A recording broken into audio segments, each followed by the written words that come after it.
เราจะทำเอาหูของห่วงผีเสื้อเนี่ยนะครับ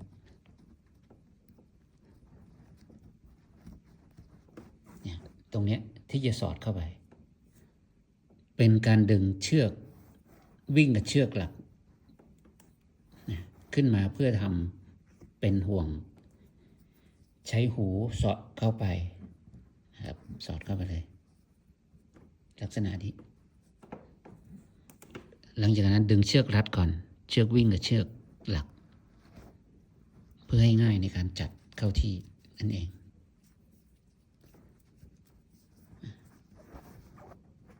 เนี่ยเราจะได้ลักษณะนี้นะครับหลังจากนั้นเราก็นำหูเนี่ยวิ่งกลับมาสอดเข้ากับหูที่อยู่ข้างล่าง2 หูเพื่อทำเป็นห่วงคล้องคู่จากเงื่อนผีเสื้อนั่นเองได้ลักษณะนี้หลังจากนั้นดึงจัดเข้าที่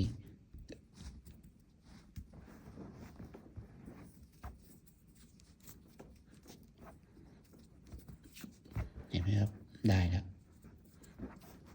ง่ายๆนี่คือ Unpie Butterfly on a Bike